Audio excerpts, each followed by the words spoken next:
Bonjour à tous mes amis et bienvenue dans cette vidéo de Vivre sainement qui va être un choc pour beaucoup. Aujourd'hui nous allons parler de ces élections aux États-Unis et de la fraude massive que l'on entend un peu partout mais sans rien voir. Je ne parlerai ni de la politique de Trump ni de celle de Biden car c'est pas le sujet du tout. Je parlerai seulement de la fraude électorale organisée sous les yeux de tous les médias du monde mais qui bien sûr ne rentre pas vraiment dans le vif du sujet. Je rappelle qu'un parti qui est obligé de prendre le pouvoir par une fraude massive ne représente pas du tout le peuple. C'est une dictature. Autant vous dire que cette vidéo contient du très lourd. C'est diffusé massivement sur tous les réseaux sociaux si ce n'est pas censuré. C'est pas la télé que vous verrez ces images, ni sur YouTube. Ça va monter crescendo, mais je peux vous dire que ça va monter très très haut. Je sais que je prends des risques en publiant cette vidéo, mais je m'en fous. Je pourrais au moins me regarder dans la glace en étant fier de m'être battu pour notre liberté, car notre liberté dépend de ces élections. Cette fraude massive pourrait mettre les États-Unis, la première puissance mondiale, en dictature. Car on parle bien de dictature quand des fraudes massives sont organisées pendant une élection. Je poste cette vidéo sur Odyssée car ici c'est sans censure. Et si parfois j'étais censuré ici, ça va dire qu'on est vraiment très mal. Je vous remercie aussi de votre aide pour ma cagnotte Tipeee ou ma cagnotte PayPal pour me construire une cabane dans les montagnes du Népal au cas où. Allez, on commence tout de suite et comme je vous disais, ça va monter crescendo. Vous voulez voir le pire, vous allez vraiment le voir. C'est parti avec ce que disait déjà Trump pendant le débat électoral avec Biden. I'm urging my supporters to go into the polls and watch very carefully because that's what has to happen. I am urging them to do it. I hope it's going to be a fair election. If it's a fair election, I am 100% on board. But if I see tens of thousands of ballots being manipulated, I can't go along with that. It's going to be a very interesting evening. And I wonder what happens during that period of delay with the ballots. I wonder what happens. Are they going to mysteriously find more ballots, Mr. Congressman? Are they going to find more ballots? Can you imagine what happened? Can you imagine? Just be very careful, be vigilant and watch and report whatever you see. Voilà, donc il avait déjà prévenu que la fraude électorale serait massive. Et écoutez bien comment nos médias essayent de le cacher. Vous allez voir, c'est toujours avec les mêmes arguments. Est-ce qu'on peut considérer que c'est une intimidation ? C'est parfaitement une intimidation et c'est un mensonge d'État. Il n'y a pas de fraude électorale aux États-Unis, mais il y a un discours sur la fraude électorale. Fraude électorale, c'est l'élément de langage de ces suprémacistes blancs au pouvoir qui venaient du Sud, dont je parlais tout à l'heure, qui depuis l'élection de 2000, c'est-à-dire depuis le moment où il y a à la fois une contestation de la question du vote populaire et en même temps une réalité inéluctable qui est que les Noirs et les Hispaniques prennent la parole, deviennent des citoyens pour lutter contre ce balancement démographique et le fait qu'enfin il y a une parité raciale pour la question de l'accès à la citoyenneté, on a inventé depuis 2000, depuis la contestation de la Floride, cette idée qu'il y aurait des fraudes, c'est-à-dire que des hispaniques et des noirs voteraient 2 fois, 4 fois, 5 fois, 6 fois, et ce que dit Trump là, ça n'est rien d'autre que l'éternel catéchisme de vous, bon peuple blanc, légitime et patriote, on va vous voler votre élection. Par conséquent, si je ne suis pas élu, c'est qu'il y a une fraude, c'est donc que les immigrés et les Noirs conspirent à vous prendre votre beau pays. Je rappelle juste à cette dame que la communauté afro-américaine et latino ont voté massivement pour Trump et c'est la grande désillusion du parti de Biden qui espérait les avoir dans sa poche. Et écoutez comment Biden avait déjà annoncé sa fraude. Secondly, we're in a situation where we have put together, and you guys did it for our the President Obama's administration before this. We have put together, I think, the most extensive and inclusive voter fraud organization in the history of American politics. Voilà, donc le message est très clair de la part de Biden. Ils ont organisé la plus grande fraude électorale de l'histoire. Alors écoutons Trump, savoir ce qu'il en pense dans ce discours qui est d'hier. C'était une grande soirée pour nous. Regardez tous ces États qu'on a remportés ce soir et regardez les marges avec lesquelles on les a remportés. C'est pas une question d'une douzaine de voix avec 60% des voix qui restent à compter. On a remporté des États. Et tout à coup, on nous explique que l'élection, elle est reportée. Les analystes disent parce que, vous savez quoi, ils savaient qu'ils ne pouvaient pas gagner. Donc ils ont dit, on va aller au tribunal. Et je l'avais prévu. Je l'ai prévu depuis le jour où on m'a dit qu'on allait envoyer des centaines de millions de bulletins de vote par la poste. Je savais que, gagnant ou non, ça allait passer par les tribunaux. Et oui, qu'on aime ou qu'on n'aime pas Trump, le peuple américain le suivait par dizaines de milliers à chacun de ses meetings pendant qu'Obama et Biden remplissaient des parkings avec une vingtaine de voitures sur des parkings de supermarchés. Vraiment. On a gagné en Caroline du Nord. On a 76 000 voix d'avance avec presque aucune voix qui reste à compter et tout à coup, tout s'arrête. C'est de la fraude. avec comme victime le peuple américain. C'est une honte pour ce pays. On se préparait à gagner cette élection. Et honnêtement, on a gagné cette élection. Alors vous allez me dire, oui, c'est des mots, juste des mots, et moi je vous réponds, vous inquiétez pas, va y avoir des preuves, vous allez voir, c'est du costaud. Mais que va faire Trump maintenant? Notre objectif aujourd'hui sera pour le bien de ce pays de garantir l'intégrité de nos élections. C'est de la fraude contre notre nation. Nous souhaitons que la loi soit appliquée correctement. Donc, nous irons à la Cour suprême des États-Unis. Nous souhaitons que les votes soient arrêtés. On ne veut pas qu'ils retrouvent des bulletins de vote à 4 heures du matin. C'est un moment très triste pour moi. C'est un moment très triste. Nous allons gagner et en ce qui me concerne, on a déjà gagné. Et là, vous vous dites, mais pourquoi il dit ça? Des bulletins retrouvés à 4 heures du matin? Alors, regardez, on est dans le Michigan où Trump avait une avance très confortable. Le dépouillement était presque terminé et soudainement, à 4 heures du matin, 140 000 bulletins furent retrouvés et devinez quoi? C'était du 100% des bulletins pour Biden et en quantité suffisante pour qu'il passe devant Trump et qu'il gagne le Michigan. Il n'y avait pas un seul bulletin pour Trump ou les autres candidats. Et regardez ce qui s'est passé dans le Wisconsin. Exactement la même chose. Le dépouillement était presque terminé, Trump en tête et pareil dans la nuit, soudainement, ils ont retrouvé plus de 100 000 bulletins, 100% Biden. Encore une fois, pas un seul bulletin pour Trump ou un autre candidat, et juste assez pour que Biden passe devant et remporte l'État du Wisconsin. Alors écoutons l'avocat de Trump en France. Il faut regarder en face qu'est-ce qui s'est passé. Il y avait 2 lois différentes qui ont été prévues par rapport au comptage des voix. Il y avait la loi en Pennsylvanie qui a prévu clairement, expressément que les comptages des voix auraient pu commencer dès le lendemain pendant 3 jours. Et ça a été approuvé par la Cour suprême d'État de Pennsylvanie. Et les autres États, ils ont commencé à compter les bulletins de vote par correspondance déjà avant. Et il n'y avait aucune loi qui avait prévu la prolongation et l'arrêt de ces comptages parce que quand on met en place une prolongation, il faut mettre en place de la protection des boîtes dans laquelle on met ces bulletins de vote pour éviter la fraude.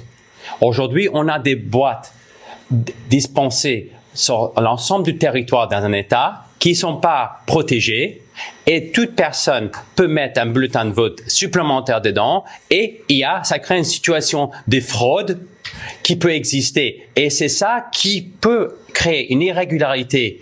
Et pourquoi M. Trump a dit qu'il y a la procédure est viciée? Non, c'est un problème parce que aujourd'hui, il y a une question qu'on va dans les Michigan, tout d'un coup, dans les comptages des voix, on se trouve 200 000 nouvelles voix d'un coup pour M. Biden qui apparaissent. Non, qui d'un coup, ils apparaissent en 1 minute. Donc c'est à la Cour suprême finalement ça viendra de trancher si jamais on ne s'en sort pas et que ça sera à la Cour suprême de trancher dans cette affaire-là. Éventuellement, ils vont saisir les juridictions et on espère que ça va aller assez vite. Et oui, car tous ces bulletins sont arrivés, comme il le dit, en l'espace d'1 minute dans ces 2 États. Mais ce n'est pas les seuls États où la fraude fut organisée. Regardez ici dans la colonne de gauche, c'est le nombre de personnes inscrites sur les listes électorales. Et à droite, c'est le nombre de personnes qui a voté. On peut dire que dans tous ces États, le nombre de votants est supérieur au nombre d'inscrits. Dans le Nevada, nous avons 25% de plus. En Pennsylvanie, 9% de plus. Au Minnesota, 7% de plus. En Caroline du Nord, 8%. Au Wisconsin, 5%. Dans le Michigan, 5%. En Arizona, 5% également. Et en Géorgie, il manque 9% car tout n'est pas encore dépouillé. Et tous ces pourcentages sont par rapport au nombre d'inscrits en admettant que 100% des inscrits se sont déplacés et ont voté. Ce qui est évidemment impossible. Alors écoutons ce qu'en pense ce maire à Philadelphie. Quand ces bulletins envoyés par la poste sont hautement louches, de toute façon, cette forme de voter a toujours été considérée comme la meilleure possibilité de frauder. C'est selon le New York Times quand c'était attribué à Donald Trump, candidat. Nous étions supposés d'être permis par la loi d'observer le dépouillement des bulletins.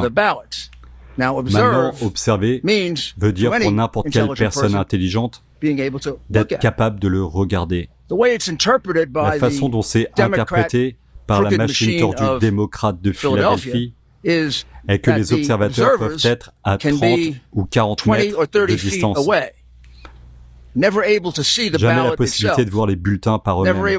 Jamais la possibilité de voir si c'était correctement tamponné par la poste, avec la bonne adresse, avec la bonne signature à l'extérieur. Toutes les choses qui mènent souvent à la disqualification des bulletins. C'est très facile de balancer 200 000 bulletins frauduleux parce qu'ils ne sont pas observés. C'était comme ça pendant 20 heures. Pendant que vous tous pensiez qu'il y avait un dépouillement légitime à Philadelphie, c'était totalement illégitime. Et laissez-moi aussi ajouter, et cela n'arrive pas seulement ici. Nous avions exactement la même chose dans le Wisconsin, où exactement les mêmes choses arrivent. Où à 3 heures ou 4 heures du matin, mystérieusement, 100 000 bulletins sont apparus. Ouh, maintenant les bulletins arrivent.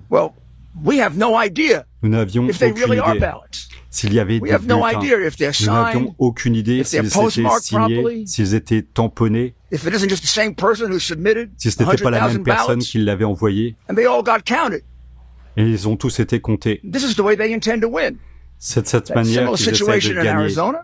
Il y a des situations similaires en Arizona, la même situation au Nevada, et la même situation au Michigan. Alors regardons la situation à Détroit. Nous avons eu 4 788 enregistrements en double sur la liste électorale. 32 519 électeurs inscrits en plus que les électeurs normalement en âge de voter. 2 503 personnes décédées enregistrées sur les listes. Et enfin un voteur né en 1823. Mais vous inquiétez pas, tout va bien. Écoutons Eric Trump. Nous avons déclaré la victoire en Pennsylvanie. Nous sommes premiers avec 400 000 votes en plus, avec 86% de votes comptabilisés. 86%. Nous avons toujours des votes républicains venant du parti de Trump. Et les démocrates savent que le seul moyen pour eux gagner cette élection est de tricher en Pennsylvanie. Et on l'a vu dès le premier jour, nous l'avons vu dès le premier jour. Ils ne laissent pas nos observateurs du dépouillement regarder le dépouillement, ils ne les laissent pas à l'intérieur. Il y a des vidéos d'eux passant du matériel collatéral dans tous les sites de vote en Philadelphie. Ils sont en train d'essayer de tricher, ils essayent de tricher. Ils ont des posters de 1,50 m sur 1 mètre sur les sites de vote. Partout dans la ville disant voter pour Biden et Harris, ce qui est tout à fait illégal. Ils donnent des flyers. Les superviseurs, certains d'entre eux portent des masques avec écrit Biden, Harris. Sur les sites de vote, ce qui est totalement illégal. Et maintenant, nous avons avec nous Jérémy, qui est un observateur du dépouillement. Il ne le laisse même pas regarder quand il compte les bulletins. Ils le mettent derrière des barrières à 40 mètres de distance où ils ne peuvent pas voir le dépouillement. Mes amis, c'est de la fraude, c'est une fraude totale. Et oui, c'est clairement de la fraude et dans tous les États restants en liste où Trump est encore en tête, ils ont bloqué le dépouillement. Ils ont subitement arrêté de compter. Regardons l'Alaska, 62,9% pour Trump et 33% pour Biden. Et ils ont stoppé le dépouillement sans aucune raison, c'est juste incroyable. On essaye de nous piquer cette élection parce que ils savent que c'est la seule façon pour eux de gagner. Donc, on a nos avocats, on va lancer des poursuites. C'est dommage. C'est vraiment la dernière chose qu'on a envie de faire ou que mon père a envie de faire. Mais là, on fait face à de la corruption caractérisée. C'est inacceptable. Ça n'est pas juste. C'est pas la démocratie. Et regardons à Milwaukee où des bulletins sont apparus comme pas miracle dans les différents sites de vote où ils ont trouvé jusqu'à 2 fois plus de votants que les électeurs enregistrés sur les listes électorales. On nage en plein délire. Écoutons maintenant une avocate de Trump qui était sur le site et n'a rien pu faire pour faire rentrer les observateurs du dépouillement. Ce que nous avons vu, nous avons une vidéo de ça et nous allons vous la remettre. Ils ont installé une barricade de policiers tout autour du périmètre et ils gardent nos observateurs de dépouillement à distance, environ 40 mètres. Au moins 40 mètres, vous pouvez juger par vous-même. Ils ne les laissent plus regarder. Il y a un monsieur nommé Saf Bluestein, qui est un assistant du commissaire de la ville. Il porte un badge de la taille d'une balle de baseball, et autant que je sache, il n'est pas officier de police judiciaire. Donc ça ressemble à de l'intimidation pour moi, avec une barricade de police et un homme portant un énorme badge autour de son cou. Il leur a dit qu'il ne pouvait pas venir plus près, et la raison était qu'il ne pouvait pas interférer avec le processus. Il y a un autre truc à propos du Covid, et nous savons tous que nous devons rester à 1,50 m du site de vote. Nos observateurs de dépouillement n'ont aucun problème à rester à 1,50 m de distance. Ils n'étaient pas autorisés à faire ça, donc on va vous remettre cette vidéo aujourd'hui, parce que, ils avaient des jumelles, nos observateurs avaient des jumelles, Ils les ont bloqués avec les jumelles, mais après elles ont dit « Ok, vous pouvez utiliser les jumelles ». Donc c'était la seule chose permise pour observer les bulletins. Clairement, quand vous voyez comment la salle est grande, vous ne pouvez pas voir chacun des bulletins. Vous pouvez voir seulement ceux qui sont près de vous. Donc c'est la seule chose permise par eux et nous avons besoin de voir les bulletins. Donc on a besoin de remédier à ça parce que nous avons gagné en Pennsylvanie et nous voulons chaque vote compter d'une manière juste. Alors regardez maintenant comment à un moment dans la nuit ils ont décidé de virer les observateurs dans les centres de dépouillement. Comme vous le voyez, même la police est présente et ne fait rien du tout pour empêcher cet événement qui est clairement de la fraude. Et vous allez voir que après c'est encore pire.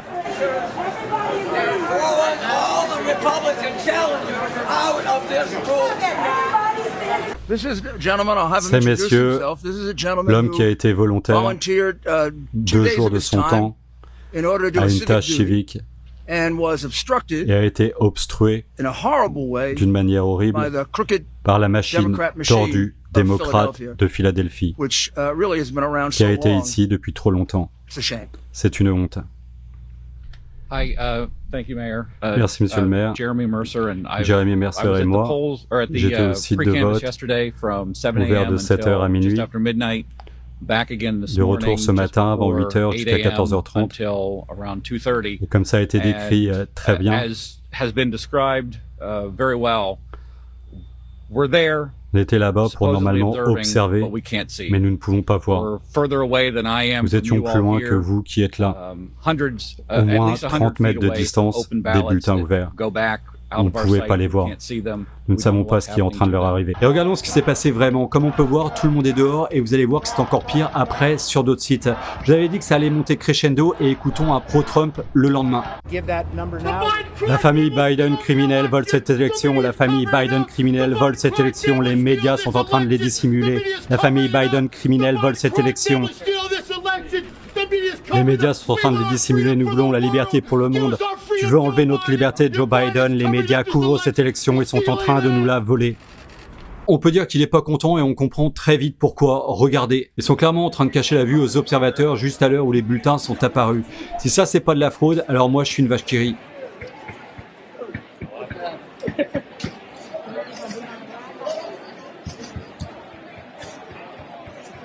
Et regardons encore un autre exemple de fraude filmée en direct. Autour, il regarde autour, est-ce que quelqu'un me regarde? Et il prend son stylo qui ne devrait pas être là du tout et marque quelque chose sur le bulletin. Il a pu changer le vote de quelqu'un, il a pu écrire sur un bulletin vide. C'est une fraude de voteur, mes amis, et c'est un crime.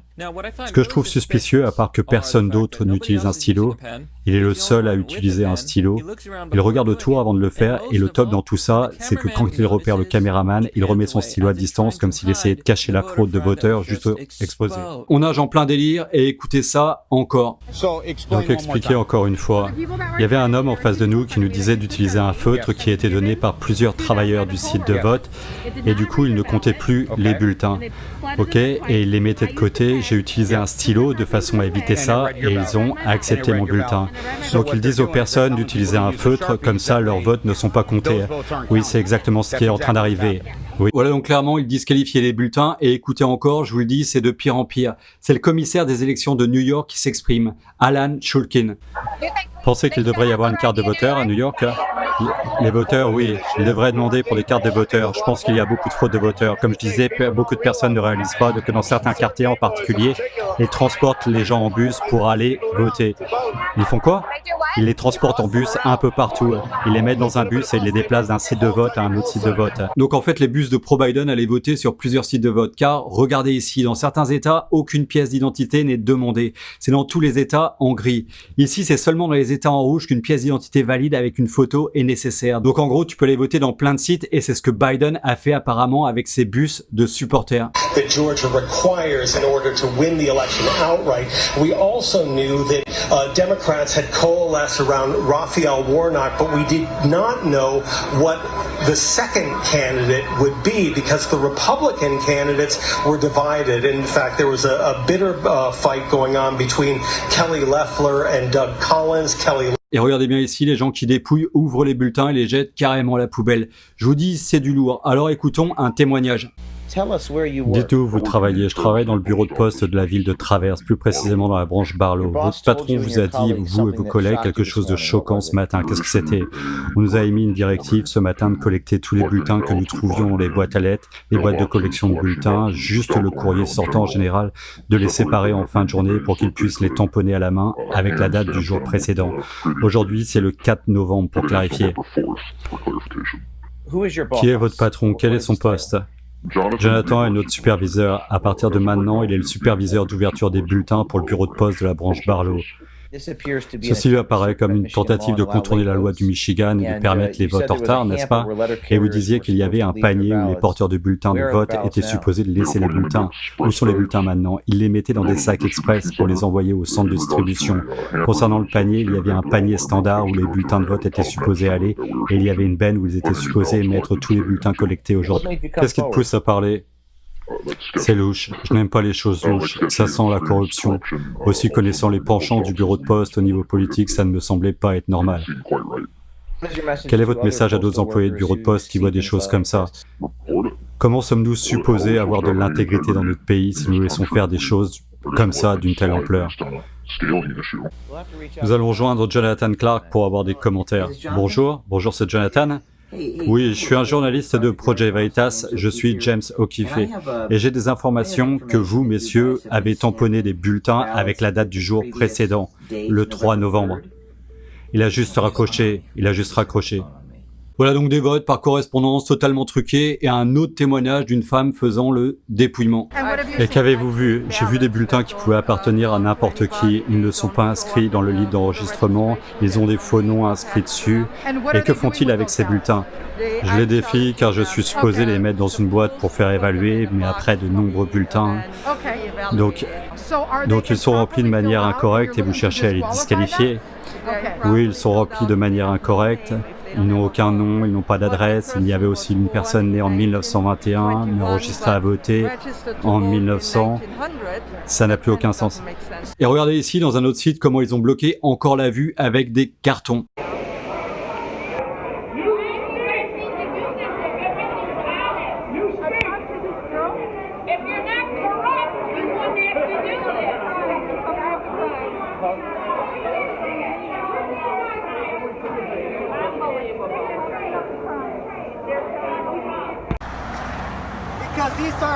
Parce que c'est des bulletins par correspondance. Il y en a une tonne là-dedans? Oui. Ok, vous les collectez dans beaucoup d'endroits?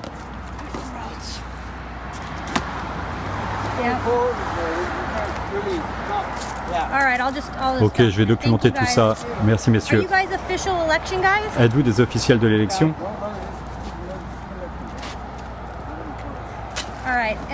Ok, laissez-moi vous poser une dernière question. Où les emmenez-vous? Le centre d'élection. C'est tout. C'est dans l'immeuble du gouvernement? Celui du comté? Ok. Merci. Il y en a encore beaucoup là-dedans? 1,50 m de distance, s'il vous plaît. Merci, monsieur. Voilà donc des bulletins collectés sans aucune surveillance policière ou d'observateurs pour vérifier qu'il n'y a pas de fraude. Ils mettent ça juste dans des sacs.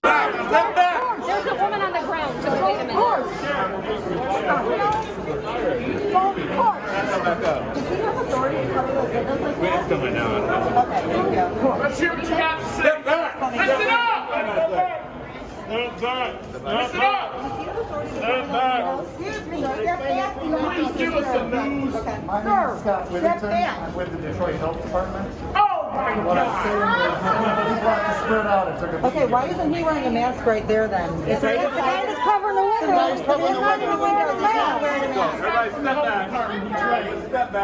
Et regardez maintenant comment la police obstrue la vue à ces observateurs qui veulent juste voir ce qui se passe à l'intérieur. Et le prétexte que c'est pour des raisons Covid, alors qu'une des personnes présentes montre que des personnes à l'intérieur n'ont pas de masque, mais tout va bien. Donc j'ai le Baxter, monsieur Baxter, je me rappelle plus. Je suis allé voir le responsable parce que j'avais des bulletins douteux parce qu'ils n'étaient pas inscrits dans la liste. Donc j'ai juste traité un sac de 500 personnes qui ne sont pas enregistrées, elles ne sont pas sur la liste supplémentaire. Étiez-vous à l'intérieur? Oui, j'y suis depuis ce matin, toute la journée, et je viens juste d'en sortir. Allez, un autre témoignage pour la route avec leur combine pour empêcher les GOP, en gros les observateurs des différents partis, de rentrer pour surveiller le dépouillement. Parce qu'ils ont signé ce matin en rentrant mais pas en sortant.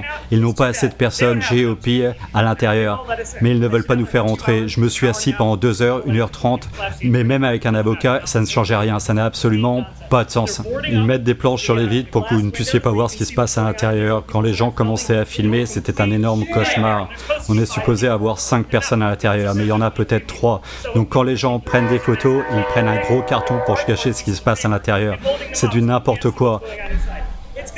Le plus important, c'est qu'ils ne nous disent pas combien de personnes GOP sont à l'intérieur. Ils disent qu'il y a trop de gens rentrés qui vont signer, mais personne ne nous dit de signer en sortant. Et on termine avec Raïm Kassam, le rédacteur en chef de The National Pulse, un grand journal d'investigation, s'exprimer. Un vol, c'est à des kilomètres de mon estimation. C'est la plus grande fraude électorale commise sur la population des États-Unis. Vous devez l'appeler une fraude. C'est une fraude massive. Et ils ont opéré cette base. Maintenant, le marathon que vous pouvez faire en arrière-plan, vous pouvez continuer. Maintenant, nous avons des avocats. Voilà, je pense que le message est évident. La fraude est claire, nette et précise. Elle est irréfutable. Alors, ne croyez pas tout ce que vont dire les médias et les réseaux sociaux. La fraude est bien réelle. Qu'on soit pour Trump ou pas, un parti qui est obligé de frauder massivement pour se faire élire n'est pas la représentation du peuple, c'est une dictature. Un Macron, t'en penses quoi avec tes potes? Et vous mes amis, qu'en pensez-vous? Voilà, cette vidéo est terminée pour aujourd'hui, j'espère qu'elle vous a plu. Si c'est le cas, cliquez sur j'aime et partagez massivement sur les réseaux sociaux. Abonnez-vous à la chaîne si ce n'est pas encore fait et à très bientôt pour une prochaine vidéo sur Vivre Sainement.